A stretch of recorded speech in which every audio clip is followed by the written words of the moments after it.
मासी के पिछले एपिसोड में हमने चर्चा करी कि किस प्रकार शरण कुमार लिम्बाले जी की मां के पति उन्हें महज शक की बिना पर घर से निकाल देते हैं तलाक देकर। उनके पति को ये शक होता है कि जिस जमींदार के यहां वे काम कर रहे हैं उनके अनैतिक संबंध शरण कुमार लिम्बाले जी की मां के साथ हैं। तो घर से निकाल दिए जाने के बाद शरण कुमार लिम्बाले जी की मां के पास कोई और चारा नहीं रहता, इसलिए वे हणमंता लिम्बाले, जिनके यहां उनके पूर्व पति काम किया करते थे, उन्हीं की रखैल बनकर रहना वे मंजूर करती हैं, जिससे अनैतिक संबंधों के चलते शरण कुमार लिम्बाले जी का जन्म होता है। तो अब हम यहां से आगे पढ़ेंगे। आभासी दुनिया के मेरे दोस्तों, शालिनी बोल रही हूं। जय भीम, फूल जौहार।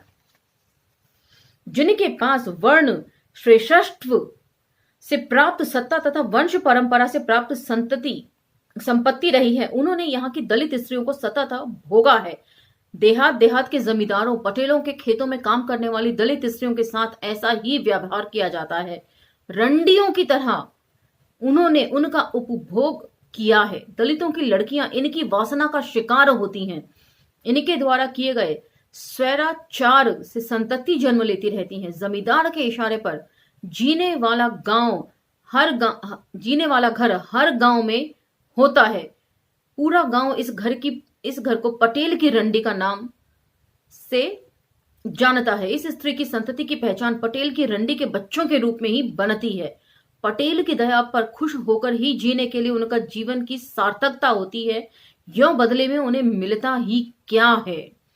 तो क्षमा प्रार्थी हूं, क्योंकि पूरे आत्मकथा में इसी तरह के शब्दावली का प्रयोग है, जिससे पता चलता है कि उनका आसपास का परिवेश किस तरह था। क्योंकि आत्मकथा लिखते वक्त बचपन की जिन स्मृतियों को शरण कुमार लिम्बाले जी ने कलमबद्ध किया है, वे स्मृतियां उसी आसपास के अश्लील परिवेश को उजागर करने के लिए उन्होंने किया है। इसलिए इस शब्दावली का इस्तेमाल भरपूर है इस आत्मकथा में।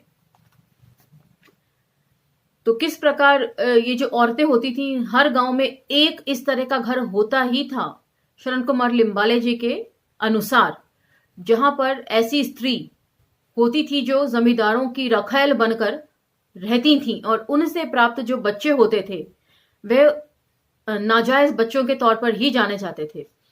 अब उसके बाद वे जिक्र कर रहे हैं कि कितने लोगों से उनकी मां का संबंध रहा है और किन किन से कितने सारे बच्चे उनके हुए हैं। मेरे बाद नागी हुई, निर्मी हुई, वनी, सुनी, पमी, तम्मा, इंदिरा, सिद्धराम, 8 शरण कुमार लिम्बाले जी के अलावा 8 बच्चे और 3 बच्चे उनकी मां के पहले भी थे। तो 8 3 11 बच्चे इनकी मां ने पैदा किए। औरत महज बच्चे पैदा करने की मशीन बनकर रह जाती है। कितने बच्चे, ये सब मेरे बाद हुए, एक ही गर्भ में, एक ही रक्त से सिंचित, मां एक पर बाप अलग अलग। मसामा को विट्ठल कामले से 3 बच्चे हुए। पहला भानुदास मर गया, चंद्रकांता और लक्ष्मण उसके बाद का। इन दोनों को मां से छीन लिया गया। हणमंता लिम्बाले से मेरा जन्म हुआ। काका से मतलब हन्नूर से यशवंत राव, सिद्धरामप्पा पाटिल से नागू, निर्मला, वनमाला, सुनंदा, प्रमिला, श्रीकांत, इंदिरा और सिद्धराम हुए। काका जी के कागज पत्रों पर इन सब की जाति हिंदू लिंगायत लगा दी गई है, पर गांव का एक भी लिंगायत हमें छूता भी नहीं है, अपनी जाति में हमें स्वीकार नहीं करता। यह एक समांतर दलित बस्ती है। समांतर दलित बस्ती क्यों लिखी है इन्होंने? क्योंकि पहले ही लेखक की भूमिका में शरण कुमार लिम्बाले जी इस बात का जिक्र कर चुके हैं कि अछूत भी इन्हें अछूत मानते थे, छूत की तरह व्यवहार किया करते थे। तो दलित बस्ती में जो इस प्रकार के रखैल औरतों के घर होते हैं और उनसे जो अवैध संतानें होती हैं, वे इतनी ज्यादा हो गई हैं कि उनकी ऐसा लगता है दलित बस्ती के अंदर एक और दलित बस्ती जन्म ले रही है। यूं मेरा बाप लिंगायत, मेरे दादा परदादा भी लिंगायत, इसलिए मैं लिंगायत। मेरी मां अछूत महार, इसलिए मैं भी दलित अछूत। पर जन्म से लेकर आज तक मुझे मेरे नाना ने मतलब महमूद दस्तगीर जमादार नामक मुसलमान ने पाला पोसा है, इसीलिए मैं मुसलमान। मैं मुसलमान क्यों नहीं? दादा की ममता मुझ पर अपने धर्म का हक क्यों नहीं जताती? तो कितने सारे हाथों में पले हैं ये, कितना सारा इनका खंडित बिखरा हुआ परिवेश है। अलग अलग धर्म, अलग अलग जात के लोग इनके साथ जुड़े हुए हैं, और इसमें लिम्बाले जी की खुद की कोई गलती नहीं, उनकी खुद की कोई चॉइस नहीं। क्या मैं सवर्ण हूं? नहीं, क्योंकि मेरी मां अस्पृश्य। क्या मैं अस्पृश्य? नहीं, क्योंकि मेरा पिता सवर्ण। मैं जरासंध की तरह गांव और गांव के भीतर बाहर दोनों ओर विभाजित। मैं कौन? मेरी आंवल किससे? ग्राम पंचायत का काम निकल जाने के बाद दादा ने हमाली शुरू कर दी। हमारे गांव में पूरे दिन में 8 बसें आती थी। एक गाड़ी मुकाम के लिए आती, 1.5 रुपए में हमारा दिन गुजर जाता था। दादा के दांत गिर चुके थे, नजर भी कम हो रही थी, पहले की तरह अब शक्ति भी नहीं थी। बावजूद इसके मृत्यु का बोझ लिए वे बस पर चढ़ते उतरते थे। भारत स्वतंत्र हुआ था, तब की बात है। हिंदू मुसलमानों के दंगे हुए। हैदराबाद निजाम की स्वतंत्रता के लिए भारतीय फौजें आईं। उन दिनों पुलिस से लेकर आम आदमी तक सभी ने मुसलमानों पर अत्याचार किए, उन्हें काटा, उनकी औरतें लड़कियां भगाईं। भारतीय सेना जब हमारे गांव से गुजर रही थी तब गांव की पटेली मल्लेश पटेल के पास थी। दादा कोतवाल थे। मल्लेश पटेल ने मिलिट्री को शानदार खाना दिया था। खाना खाकर फौज आराम कर रही थी। दादा ने पगड़ी खोली, सिर पर शिखा नहीं थी, यानी कि पंडित जी की जो चुटिया होती है वो नहीं थी। फौज चिढ़ गई, बंदूक का निशाना बनाया जाने लगा। दादा की धोती निकाली गई, उनका शिश्न देखा गया। दादा पर गोली चलाई जाने वाली थी कि इस बीच मल्लेश पटेल को पता चला। उन्होंने उन्हें बचाया। पता नहीं इस मुसलमान ने क्या पाप किया था। दादा मर जाते तो आज हम सड़क पर आ जाते। संता माई से अब कोई काम नहीं होता। मैं छोटा, दादा को जब मजदूरी मिलती तभी रोटी मिलती। तो किस किस्म का मतलब जलालत उन्होंने भोगी होगी उन दंगों के दिनों में। मुसलमानों में 1 से अधिक विवाहों की अनुमति है। दस्तगीर जमादार की पत्नी का लड़का है दादा। बुहरानपुर की किसी स्त्री से उसका विवाह हुआ था, पर संतति नहीं हुई, वे भाग गई। परिणामतः दादा ने पूरी जिंदगी संता माए के साथ गुजार दी। जाति बिरादरी के परे जाकर उन्होंने मुझे प्यार दिया, अपने बच्चों की तरह उन्होंने मेरी देखभाल की। न धर्म देखा, न जाति बिरादरी। मनुष्य धर्म को रोकता है अथवा धर्म मनुष्य को? धर्म का दायरा बड़ा है कि इंसानियत का? मनुष्य के लिए धर्म है या धर्म के लिए मनुष्य? मनुष्य धर्म को विकृत करता है अथवा धर्म मनुष्य को? धर्म, जाति और बिरादरी को त्याग कर क्या मनुष्य जी नहीं सकता? एक साथ कई सारे सवाल लिम्बाले जी समाज के सामने रखते हैं, जिसका हल ना तो उन्हें मिला और ना ही समाज ने कभी प्रस्तुत करने की कोशिश करी। बुधवार को दादा पूरे नशे में होते। बुधवार को गांव में सप्ताह का बाजार भरता। 5-6 रुपए हमाली के मिलते। इस बाजार से कुछ खरीद कर खाने के लिए दादा मुझे, नागी, निर्मी, पम्मी को 10-10 पैसे देते। शाम को दादा और संतामाई के झगड़े होते हिसाब को लेकर। दोनों खाना नहीं खाते, मटन वैसे ही पड़ा रहता। दूसरे दिन संतामाई मटन गरम करके खा लेती। नींद में पेशाब की मुझे आदत थी। सपने देखने से मैं घबराता और अनजाने में पेशाब हो जाता। बिस्तर पेशाब से भीग कर गीला हो जाता। सब चिल्लाते, कहते इसके नुन्नू को दागना चाहिए। क्षमा कीजिएगा, इस तरह के शब्द पढ़ने में मुझे थोड़ी हिचकिचाहट होती है।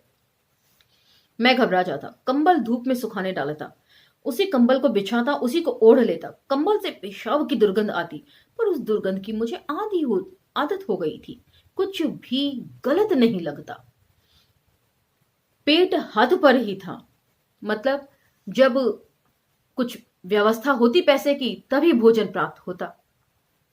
दादा अकेले हमाली करते। रोज कमाओ रोज खाओ। दिन भर की हमाली भी इतनी आती, 1.5 किलो ज्वार, 10 पैसे का मीठा तेल, 4 आने की दाल, बीड़ी 10-20 पैसे की। शनिवार रविवार पत्थर की तरह महसूस होते। उस दिन हमाली नहीं होती। सोमवार को अक्कलकोट का बाजार, उस दिन 5-6 रुपए मिलते। बुधवार तक का खर्च चला जाता। बुधवार को हमारे गांव का बाजार, गुरुवार शुक्रवार निकल जाते। शनिवार रविवार खस्ता हालत हो जाती। इन्हीं 2 दिनों में दादा नींद में अजनबियों के नाम लेकर हमाली मांगते। मतलब सोमवार से बुधवार तक जब बाजार होता था, उसके बाद किसी दूसरे बाजार में जाकर वे बोझा ढो लिया करते थे। तो 5 दिन जो है वो सप्ताह के निकल जाया करते थे। लेकिन वीकेंड्स, उन दिनों वीकेंड्स पे भी बाजार बंद हुआ करते होंगे, तो उस दिन कोई मजूरी न मिलने के कारण फाकों पे रहना पड़ता। एक गठरी की हमाली 10 पैसे की, 10-10 पैसे से दिन गिना जाता। इस बस में 20 पैसे की प्राप्ति हो गई हो तो अगली बस में कितने मिलेंगे? 1 किलो अनाज के लिए और कितने पैसे कम हैं? 100 ग्राम अनाज की हमाली तो मिलेगी क्या? अगर प्राप्ति ही नहीं तो उधार किसी से मांगूंगा? दादा बस की प्रतीक्षा करते, किसी से बीड़ी मांग कर लाते और फूंकते। संता माए लोगों से खैनी मांग लाती। दादा को कोई चाय पिलाता तो वह आधी पीकर आधी मुझे लाकर देते। अगर कोई आधी चाय देता तो वह खुद न पीकर संता माए को देते। तो इससे पता चलता है कि कितनी प्रगाढ़ता थी, कितनी आत्मीयता थी उनकी नानी और उनके मुंह बोले मुस्लिम नाना के बीच में। 10 पैसे की चाय हमारे लिए बहुत कीमती लगती। इन 10 पैसों के लिए दादा मौत का वजन ढोते। चाय की इच्छा हुई भी तो चाय पीने की इच्छा नहीं होती।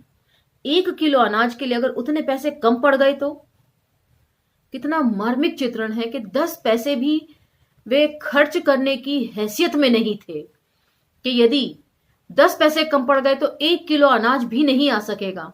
इच्छाओं का किस तरह दमन किया जाता है, इसका बहुत मार्मिक चित्रण यहां पर लिम्बाले जी प्रस्तुत करते हैं। बस के नाम पट बदलने के काम के लिए जब दादा मुझसे कहते तो मुझे बेहद खुशी होती। ड्राइवर के कैबिन में जाने का अवसर मिलता। ड्राइवर की बैठने की जगह के प्रति मेरे मन में आदर की भावना थी। नाम पट बदलकर निकलते समय मैं ड्राइवर की सीट पर थोड़ी देर के लिए बैठता। सीट के भीतरी स्पंज को चुराता, उस स्पंज को पानी में भिगोकर स्कूल ले जाता स्लेट पोंछने के लिए। चलती बस से ड्राइवर को मैं नमस्कार करता। जब वह नमस्कार लेता तो बड़ी खुशी होती। अगर वह नमस्कार न करता तो मैं ड्राइवर को गालियां देता। मोटर को चाबी नहीं, ड्राइवर को बुली नहीं। मोटर धूल उड़ाती निकल जाती।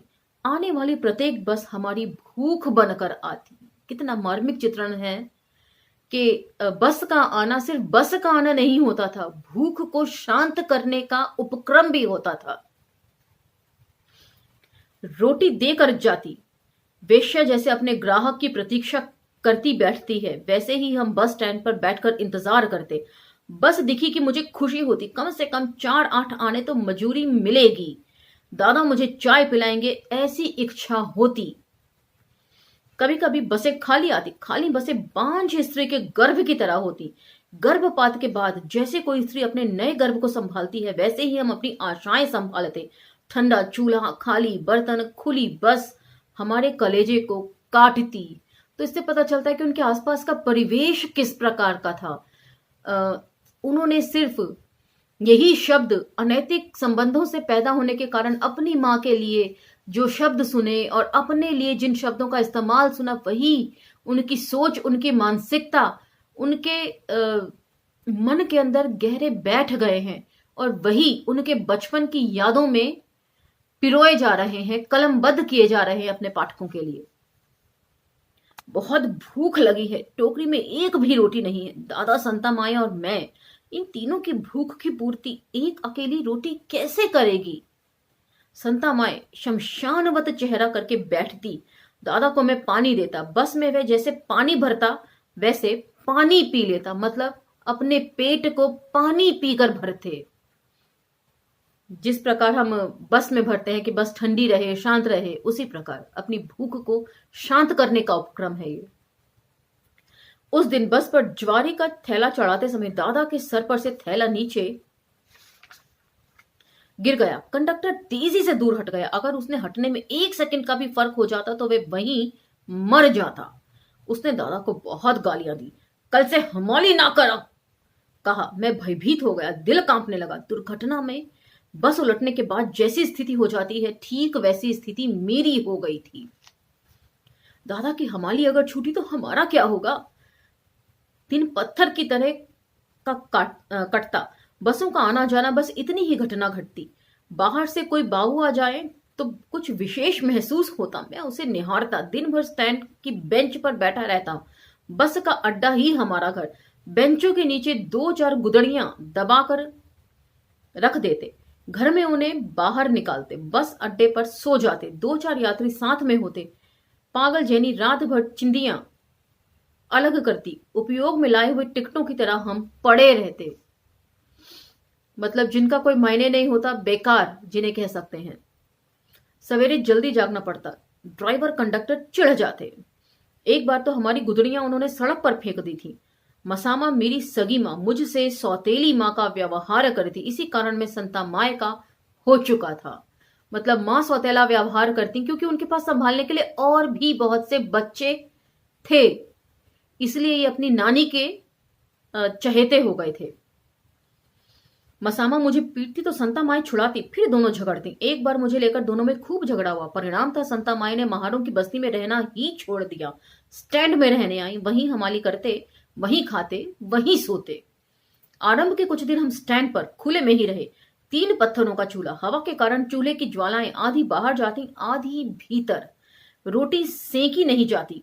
चूल्हे के लिए घास फूस इकट्ठे कर लाने का काम मेरा होता। खेतों में जब घास फूस की चीजें लाने जाता तो किसान मारने दौड़ते, हाथ पैरों में कांटे घुसते। स्टैंड के पीछे जो मैदान था वहां खुले में खाना खाते, वहीं रहते। वर्षा काल के लिए टिन की एक झोपड़ी बना चुके थे। दारू की बोतलों को धोकर मीठा तेल और मिट्टी के तेल के लिए उपयोग करते। मिट्टी के बर्तन, मिट्टी का घड़ा, 3 पत्थरों का चूल्हा हमारी झोपड़ी की ये महत्वपूर्ण वस्तुएं थीं। वर्षा के दिनों में पूरी झोपड़ी टपकती थी और गर्मी के दिनों में हम पसीने से लथपथ हो जाते। झोपड़ी इतनी छोटी थी कि रात में आराम से पैर फैलाना भी संभव नहीं होता। कभी फैला भी देता तो पैर चूल्हे में घुसते। रोज रात में सोते समय संता माए गरजती, पैर लंबे करके मत सो। पर नींद में पैर अनायास फैल जाते। टोकरी में रखी रोटियां, जर्मन का एक लोटा, 2 थालियां, मिट्टी के छोटे बड़े बर्तन और लकड़ी का एक बक्सा, इतना हमारा संसार, सिर्फ इतनी सी चीजें। फर्श का एक बड़ा टुकड़ा दादा ले आए, उस पर ज्वार की रोटियां बनाई जाती, चटनी पीसी जाती। तो फर्श का टुकड़ा जैसे आसपास कोई सिल पड़ी हो, उसी का शायद यहां वर्णन है। लकड़ी के बक्से में ही हम रोटियां तथा सब्जी रखते। इस बक्से में खटमल और तिलचट्टे बहुत थे। मिट्टी के बर्तन में रखी रसेदार सब्जी में कई बार तैरते तिलचट्टे मिलते। हम उन्हें निकाल फेंकते और सब्जी खा लेते। इतना था ही कहां कि उस तरह की कीड़े गिरी हुई सब्जी को फेंका जाए। कई बार बक्से को धूप में रखकर मैं खटमल मारता। बक्से में ताला नहीं लग पाता था, इसलिए संता माई उसे कपड़े से बांधती। उनकी अनुपस्थिति में बक्से को कोई खोल भी दे तो विशिष्ट पद्धति से गांठ मारे जाने के कारण उसे समझ में आ जाता था। ऊपर आटे का डिब्बा रखती, डिब्बा भी विशिष्ट पद्धति से रखती। दरवाजे पर भी ताला नहीं था, वहां पर भी रस्सी बांधती। मेरे कपड़े काले ना हो इसलिए उन्हें प्लास्टिक की थैली में बांधकर बक्से में रखती। तो इससे उनकी नानी का प्यार लिम्बाले जी के प्रति दिखता है। एक बार किसी यात्री का टिफिन बॉक्स बस में रह गया था गलती से। जल्दी में वह निकल गया था। मैं नाम पट बदलने हेतु रिक्त बस में गया तो नजर पड़ गई। बहन नागी को मैंने बताया। नागी धीरे से अंदर जाकर डिब्बा ले आई। स्टैंड के पीछे हम दोनों गए। कील से उसका ताला तोड़ा, डिब्बा खुला। भीतर की चीजें देखकर मुंह में पानी भर आया। सवेरे हम दोनों ने पता नहीं किसका मुंह देखा था। तो जहां भोजन मयसर नहीं था वहां किसी का टिफिन और उसमें पड़ी हुई चीजें मिल गई तो वो उन्हें अपना सौभाग्य लग रही हैं। दादा बस अड्डे पर तो हमाली करते ही थे। अलावा इसके अगर कहीं बाहर गांव में हमाली का काम मिलता तो चले जाते। भूखे पेट सिर पर बोझ लिए मीलों चलते जाते। हमाली से पैसे लेकर संता माए को देते। तब संता माए अनाज ले आती, मैं दाल तेल ले आता। संता माए सवेरे सवेरे स्टैंड पर झाड़ू लगाती। कैंटीन वाला उन्हें चाय देता, उसमें से आधी चाय मुझे देती। दादा सवेरे बस में झाड़ू लगाते, पानी डालते, पर्दे बांध देते, नाम पट्ट बदलते। सवेरे की चाय के लिए वे पहले से पैसे बचा कर रखते। उन पैसों से चाय पीते। अगर पैसे ना हो तो उस दिन हमाली मिलने तक सूखे मुंह चुपचाप बैठे रहते। कई बार 1 कप चाय के लिए वे कैंटीन में पानी भरते। होटल वाले के कई काम करते। होटल वाला चाय उधार देता, हमाली मिलती कि वसूल करता अथवा पानी भरवा लेता। तो 1 कप चाय के लिए कितनी मशक्कत करनी पड़ती थी इन लोगों को। इससे पहले भी लिम्बाले जी जिक्र कर चुके हैं कि जो कपड़े धोते थे घाटों पर, तो उनके जो गंदा पानी होता है जिसको हम नालियों में बहा देते हैं, उस गंदे पानी में भी जो फेन होता है, ऊपर झाग होता है साबुन का, उसमें यदि वे अपने कपड़ों को खंगालना चाहते थे तो उसके लिए भी उनसे काम लिया जाता था, उस गंदे पानी को, फेंके हुए पानी के बदले में भी। सवेरे की दूसरी गाड़ी से दैनिक पत्र का पार्सल जाता। कभी मैं दैनिक पत्र बांटता, कभी संता माए तो कभी दादा। गांव के माणिक सेठ के दूध का केन इस गाड़ी में रखना पड़ता था। गांव में जो संपन्न लड़के अक्कलकोट में पढ़ाई के लिए जाते थे, उनके टिफिन बॉक्स भी इसी गाड़ी में रखने पड़ते। ये सब काम हम तीनों करते। माणिक सेठ कभी कभार अड़चन में सहायता करता। बुहरानपुर के टीले से बस धूल उड़ाती हुई आती। वहां बस दिखी कि मुझे बहुत खुशी होती। भरपूर हमाली मिलेगी ऐसा विश्वास पैदा होता। हमाली हमारे लिए, इसलिए मैं भगवान से प्रार्थना करता। बस नजदीक आ जाती। नजदीक आ जाने के बाद जब यह मालूम होता कि बस के ऊपर सामान नहीं है तो मैं उदास हो जाता, पर बावजूद इसके मेरी प्रार्थनाएं जारी रहती। चाय के पैसे तो मिलेंगे ऐसी झूठी आशा मैं करता। मतलब 10 पैसे की चाय के लिए भी जो पैसेंजर्स थे उनका मुंह ताकना था इन्हें। घर पर एक अतिथि आए थे। झोपड़ी में चाय की चीजें नहीं थी और उन्हें चाय पिलाने के लिए पैसे भी नहीं थे। उधार मंगवाने की इच्छा थी पर काशीनाथ नहीं था। बूढ़ा धन्नाप्पा उधार देता नहीं था। बड़ी मुश्किल थी, क्या करें। दादा बस की प्रतीक्षा में थे। संता माई का चेहरा उत्खनन में प्राप्त किसी मूर्ति की तरह स्याह दिखाई दे रहा था। अतिथि विस्थापितों की तरह चुपचाप बैठा था। तो इतने अभाव का जीवन था कि अतिथि आ गया तो उसको एक कप चाय पिलाने के लिए भी घर में बंदोबस्त नहीं था। ड्राइवर उतर गया। दादा ने बस का दरवाजा खोला। कंडक्टर भी उतरा। उन दिनों ड्राइवर कंडक्टर मुझे बहुत बड़े आदमी लगते। कंडक्टर व ड्राइवर बड़ी आत्मीयता से व्यवहार करते। बड़े व्यक्ति शायद इसलिए कि सरकार की तरफ से जो यूनिफॉर्म्स उन्हें पहनने के लिए मिलती हैं उसको देखकर लिम्बाले जी को ऐसा आभास होता होगा कि ये सरकारी मुलाजिम है तो काफी मतलब सम्माननीय है। संता माई को बुढ़िया कहते। पान तंबाकू को पैसे देते। स्टैंड पर मुकाम की आखिरी बस पहुंचने के बाद ही दादा खाना खाते। उस बस की प्रतीक्षा करते रहते। सबसे पहले कंडक्टर उतरता, बाद में धीरे धीरे एक एक यात्री। दादा हमारी है क्या की आवाज लगाते। बस में कोई बड़ी गठरी हो तो उतार लेते। लोग उतारने नहीं देते। हम खुद उतार लेंगे कहते। पकझक होती। लोग भी गरीब ही थे। यदि इनके गांव या उसके आसपास कोई आकर उतरता है तो इसी से अंदाजा लगाया जा सकता है कि वे सब भी अधिकतर दलित लोग ही होते होंगे। और दलितों का जीवन किस तरह का होता है इसका अब तक की पढ़ी गई सभी आत्मकथाओं में हमने उसका विश्लेषण हम कर सकते हैं।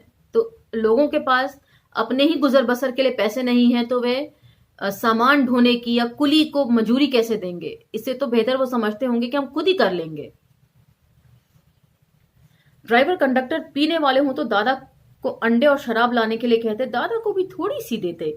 आशा बड़ी बुरी होती है। खाने पीने को मिलेगा इस आशा से दादा मुकाम की गाड़ी की प्रतीक्षा करते। उस दिन बस में गुड़ के ढेले आ गए। अतिथि का आना शुभ शकुन था। अब हमाली मिलने वाली थी। जगन्नाथ पटेल की गुड़ की ढेलियां दादा ने उतार ली।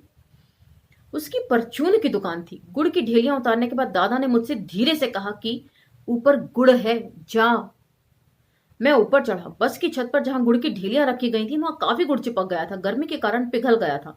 मैं एक डंठल लिए कुरेद कुरेद कर गुड़ इकट्ठा करता रहा। काफी गुड़ इकट्ठा हुआ। 4 दिन आराम से चाय बन सकती थी। गुड़ तो मिल गया पर चाय पत्ती कहां थी। एक और दिक्कत आ गई। स्टैंड के पीछे धनप्पा चाय बनवाकर पत्ती फेंक देता था। मैंने उसे खोज निकाला, पत्ती इकट्ठी कर लाया, काली चाय बनाई। दूध का तो नहीं, थाली भर डिकॉक्शन पी ली। अच्छा लगा काली चाय। 4-5 दिन लगातार स्कूल जाने के बाद शिक्षक ने तय किया कि हाजिरी रजिस्टर में नाम लिखा जाए। मुझसे पिता का नाम पूछा पर मुझे पिता का नाम मालूम ही नहीं था। मेरे पिता भी हो सकते हैं, ये कल्पना बड़ी विचित्र थी। तो क्योंकि कभी उन्होंने अपने पिता की ना तो शक्ल देखी भी हो तो कोई अंदाजा उनको था नहीं कि यही मेरे पिता हैं। मैं स्कूल जाने लगा। भोसले गुरुजी मुझसे बांसल गांव का पटेल कहते। पटेल संबोधन सुनकर मुझे ठीक भी लगता और गलत भी। स्कूल में मेरे नाम के आगे हणमंता लिम्बाले का नाम लगाया गया। कहीं से हणमंता को इस बात का पता चल गया। 4-5 लोग लिए वे तुरंत हन्नूर आया। गांव के दोस्तों और बिरादरी के लोगों को साथ लिए वे हेडमास्टर से मिला। उन दिनों भोसले गुरुजी हेडमास्टर थे। शिक्षकों का वेतन 70 रुपए था। हाथ में 100 का नोट लेकर हनुमंता भोसले गुरुजी के पास गया। बंदूक का डर भी वह दिखा रहा था, पर भोसले गुरुजी जबरदस्त व्यक्ति थे। निर्भीक उन्होंने दृढ़ शब्दों में कहा, इस लड़के का बाप कौन है ये इसकी मां बतलाएगी और उसके द्वारा बतलाया गया नाम ही मैं हाजिरी रजिस्टर में लिखूंगा। झगड़ा हुआ। हनुमंता ने बहुत कोशिश की, गिड़गिड़ाने लगा, पर कुछ नहीं हो सका। भोसले गुरुजी के कारण मुझे मेरे पिता का नाम मिल गया। तो ये थी सारी स्थिति, किस तरीके से उनको पिता का जायज नाम मिला। तो इसी के साथ ही हमारा आज का ये एपिसोड यही हम विराम देंगे और अगले एपिसोड में आपसे फिर भेंट होगी। तब तक धन्यवाद। अब लाइक शेयर सब्सक्राइब नहीं कहूंगी क्योंकि मैं जानती हूं इसका कोई फायदा नहीं होता, इसलिए सिर्फ धन्यवाद। अगले एपिसोड में मिलते हैं।